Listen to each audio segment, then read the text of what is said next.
ಹೆಮ್ಮೆ ಇದೆ. ಯಾಕಪ್ಪ ಅಂದರೆ ಇತ್ತೀಚೆಗೆ 1 ವರ್ಷ ಆಗ್ತಾ ಇದೆ ನಮ್ಮ ರಾಮು ಒಂದು ಚಾನಲ್ ಪಾವಗಡ ತಾಲೂಕಿದಾಗಿ ಎಲ್ಲೇ ದಲಿತರಿಗೆ ಅಲ್ಲ ಎಲ್ಲ ಜನಾಂಗದವ್ರಿಗೂ ಎಲ್ಲಿ ತೊಂದರೆ ಆಯ್ತು ಅಂದ್ರೆ ತಕ್ಷಣ ಅಲ್ಲಿ ಇಳಿದು ಒಂದು ಸುದ್ದಿಯನ್ನು ಮಾಡ್ತಾ ಇದ್ದಾನೆ. ಯಾಕಂದರೆ ಅಧಿಕಾರಿಗಳಿಗೂ ಸಹ ಗೊತ್ತಿರೋದಿಲ್ಲ, ಸಂಘ ಸಮಸ್ಯೆವ್ರಿಗೂ ಗೊತ್ತಿರೋದು, ರಾಜಕಾರಣಿಗೂ ಗೊತ್ತಿರೋದಿಲ್ಲ. ಅಂಥ ಒಂದು ಪರಿಸ್ಥಿತಿನ ಹೊರಗಡೆಗೆ ತಗೊಂಬಂದು ತಕ್ಷಣ ಅದಕ್ಕೆ ಬಗೆಹರಿಸುವಂಥ ಕೆಲಸ ಅಧಿಕಾರಿಗಳು ಮುಂದಾಗುವಂಥ ಕೆಲಸನ ಮಾಡ್ತಾ ಇದೆ. ಮುಂದಿನ ದಿನಗಳಲ್ಲಿ ಅತಿ ಹೆಚ್ಚಿನದಾಗಿ ಒಳ್ಳೆ ಶಕ್ತಿಯಾಗಿ ಬೆಳಿಬೇಕು ಈ ಚಾನಲ್ಲು. ಎಲ್ಲರಿಗೂ ಒಂದು ಆಸರೆ ಆಗಬೇಕು. ಯಾಕಂದರೆ ದುರ್ಬಲ ವರ್ಗದವ್ರಿಗೆ ತುಂಬ ಅವಶ್ಯಕತೆ ಇದೆ.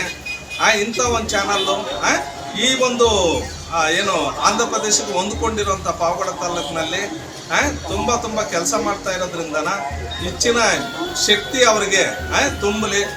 ಒಳ್ಳೆಯ ಆಶಾಸನ ಬಾಬಾ ಸಾಹೇಬ್ ಅಂಬೇಡ್ಕರ್ ಅವರ ಆಶೀರ್ವಾದ ಅವ್ರಿಗಿರಲಿ ಅಂತ ಹೇಳ್ಬಿಟ್ಟು ನಾನು ಈ ಸಂದರ್ಭದಲ್ಲಿ ಕೇಳ್ಕೊಂಡೆ.